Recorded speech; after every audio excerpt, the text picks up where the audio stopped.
SuperTalk Mississippi. You can stream us at supertalk.fm. Rachel Canter is joining me. She is Executive Director currently at Mississippi First. Rachel, it's great to meet you.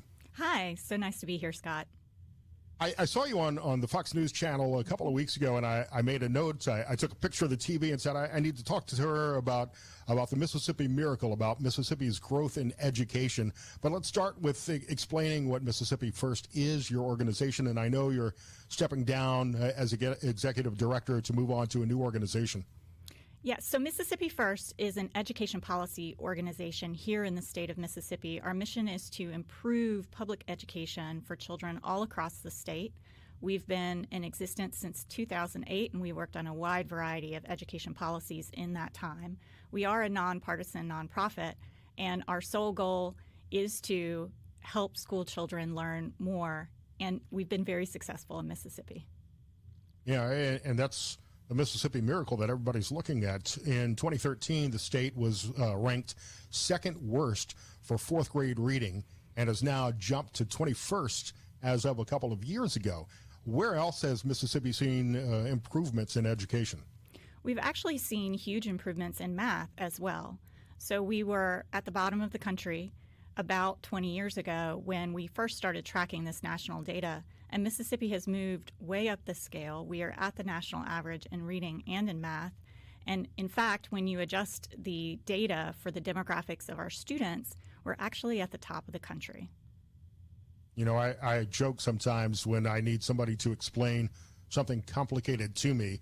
Talk to me like I'm a fifth grader because I was educated in Mississippi. I may have to change that joke moving forward if we could continue to make these improvements. What's been the model for success? How has this happened? We have done a wide variety of things here in the state of Mississippi over a long period of time to improve education. A lot of people know about our reading reforms that we put into place in 2013 with the passage of the Literacy-Based Promotion Act, and then establishing all the policies that went along with it, things like putting reading coaches in schools, making sure teachers had the information that they needed to teach reading in a rigorous way, in a effective way. But what people may not know is that Mississippi has actually been changing policy and changing practice for a really long time. So back 20 years ago, we started increasing what our expectations were for children in the classroom and their teachers. And children and teachers really met that challenge. We put in new accountability policies. We put in new learning standards that were a lot more rigorous than we used to have.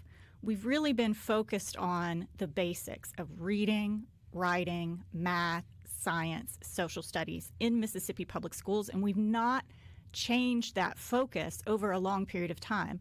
There are so many things that are being talked about in education right now, but Mississippi has always had our eye on the ball.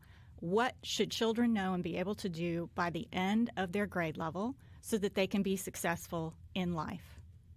I'm glad you mentioned accountability because that was my next question. In the Literacy-Based Promotion Act, what kind of specific accountability measures were included in that, and how could we apply that to other subjects? Sure.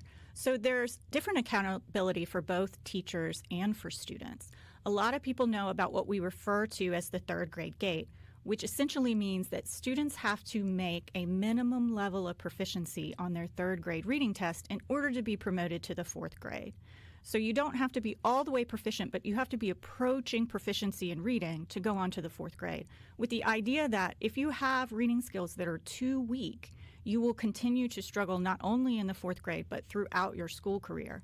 And we need to intervene in that child's education as soon as possible to help them get up to grade level so that they can be successful later on.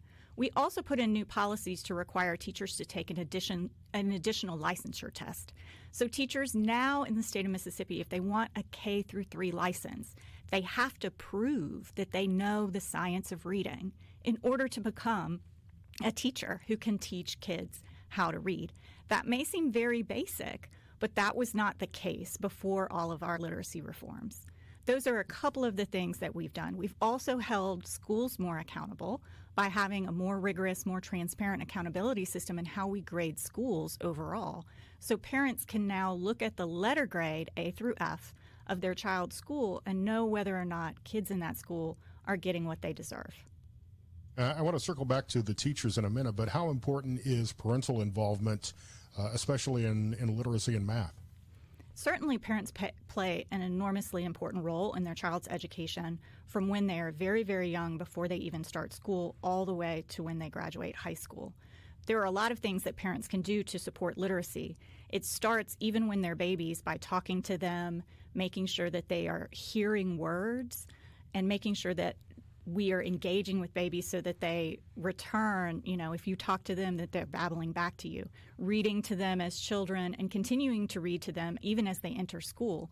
Because the more vocabulary a child knows, that really increases their ability to read later on, because we not only need phonics to know how to decode words, but we need to have a vocabulary to know what they mean and to make meaning out of books. So parental support is really important. And one of the things the Literacy-Based Promotion Act did was require that schools tell parents honestly whether or not their child was on track to learn to read. So with parents as perhaps the primary stakeholder in education, how important does the school choice debate become in the state? Well, I think that for a long time we've been having different conversations about how to ensure that parents have a voice in their child's education, because parents they must have a voice in their child's education. And we want to make sure that they are able to choose a school that's right for their children. At Mississippi First, since we're focused on public schools, one of the issues that we've been focused on is public school choice. So making sure that we have a charter school law in the state of Mississippi, and that charter schools can expand in places where parents don't have great options in their traditional public schools. We have a very small charter school sector here in Mississippi. We have about 10 operating schools. That law was also passed in the same year as the Literacy-Based Promotion Act. And honestly, the Mississippi legislature needs to do more to encourage and support that sector, because it is so small and not enough parents have public school choices. So I want to come back to the teachers for a moment. We're talking to Rachel Canter, Executive Director at Mississippi First. What role, if any, now in Mississippi has teacher merit or performance-based initiatives played in these gains in education of the state? I think our teachers work really, really hard, and they're certainly not doing it for the money, because we do have some relatively low teacher pay here in the state, although the legislature did put a historic commitment into teacher pay in 2022, recognizing that our teachers deserve to earn a living wage. However, we do have some important policies for teachers. We have these licensure tests where they have to take a test to ensure that they have the content knowledge to be able to teach kids what they need to know. We don't have a statewide performance to pay plan. We pay teachers the same way many states pay teachers, which is based on your years of experience and the types of degrees that you have. There's been some evidence that paying teachers based on their effectiveness can improve teacher retention, and that is certainly something that we struggle here in Mississippi. But Mississippi does have the highest supplement for teachers who get something called the National Board Certification, which is a national certification that says, yeah, you're a really good teacher and we should pay you more.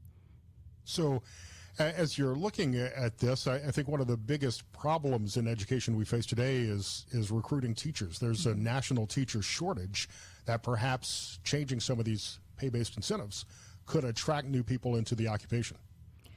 I think that the issue of teacher compensation is pretty complicated, because you certainly have a certain number of people who look at the teaching profession and decide, I can't make enough money to sustain a family, I can't make enough money to buy a house, and they may not even go into a college of education in the first place.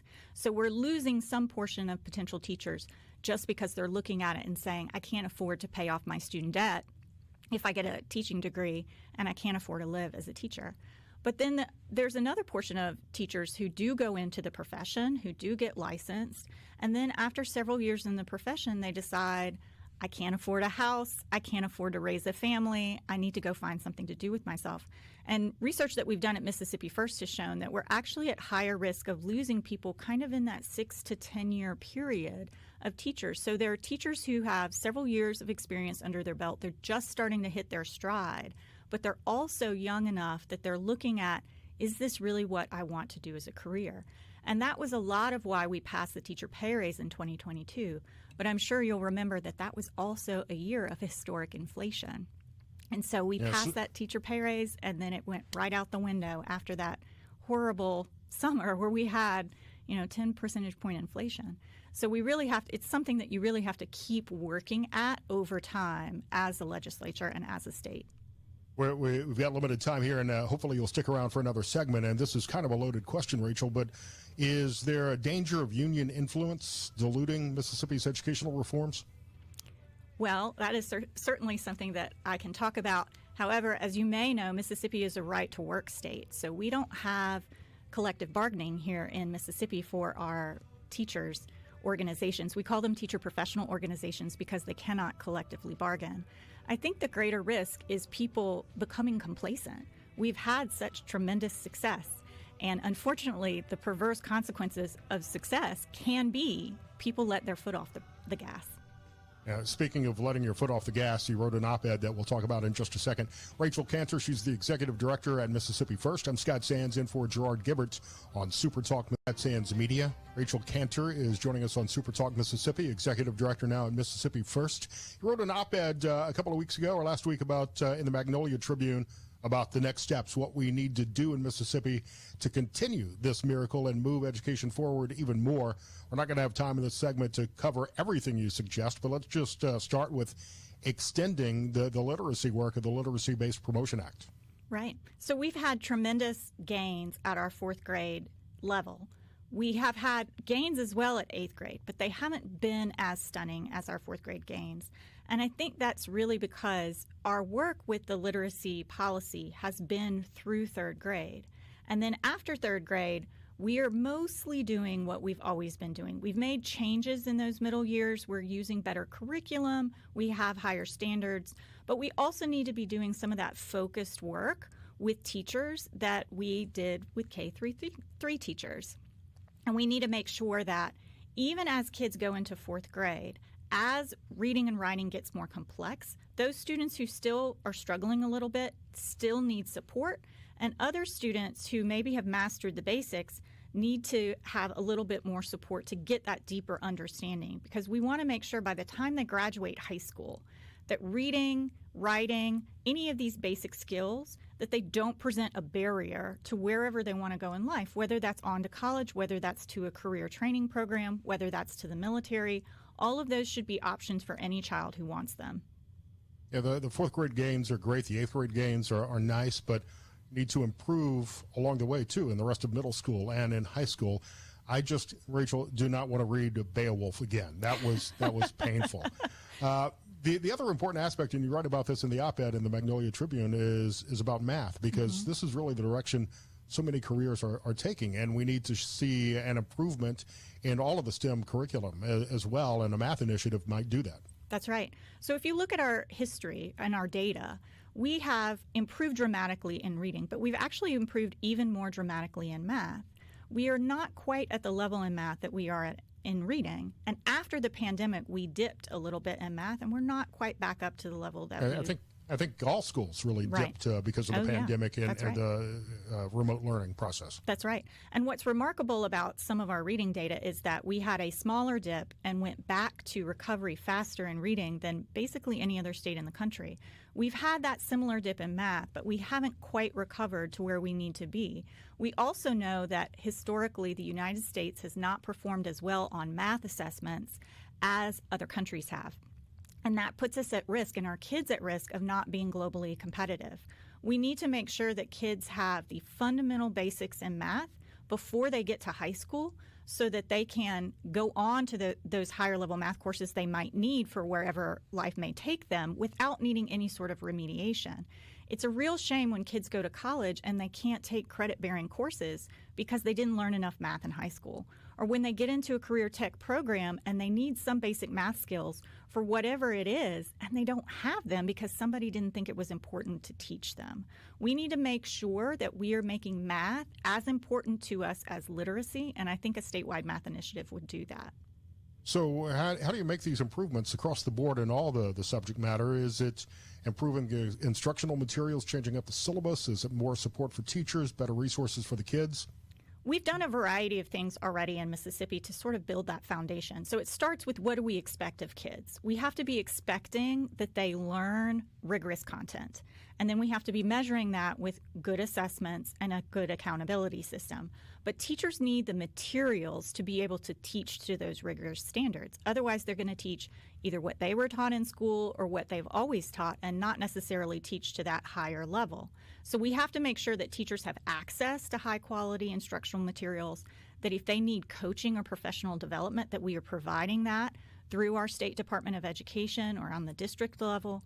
We need to make sure that the state as a whole is focused on making sure and measuring those outcomes. Are we giving the teachers what they need to teach? Are we supporting the students who struggle through tutoring or other methods? And are we measuring our success to keep ourselves honest about whether or not we are getting kids the education that they deserve? Great questions coming in on the C-SPAR text line as well. Where do some of the other subjects fit into this plan, like history or civics and government? Mm-hmm. That's also important. I don't know that it necessarily helps with possible career paths, but it's certainly an important part of a well-rounded education. Absolutely. And as a person who was a double major in college in English and history is really important to me. And you still found a job. I did. I actually was a classroom teacher before I went to policy school and started Mississippi First. And I think history and learning history is really important for our students to be able to be the American citizens that we want them to be. They need to understand this country's founding, our founding documents like our Constitution, the Declaration of Independence, all of those things to understand their place in the world and how America is different and unique in world history than other countries. I think that the more that kids learn about American history in particular, the prouder that we can be of the ideals on which our country was founded, and the better we can live up to them today. 10 seconds here. What's your 5-year goal for the state of Mississippi? Well, I want to continue to be number one. I want our kids to be at the level where they're competing with the best of the best in the country and in the world. And I don't want anyone else to ever have a reason to make Mississippi part of the joke when we're talking about education. Rachel Canter, Mississippi First, here on Middays with Gerard Gibbert. I'm Scott Sands, SuperTalk Mississippi. Rachel, thanks for coming in. Great to meet you. Thank you so much. Jansen Owen joins us in studio.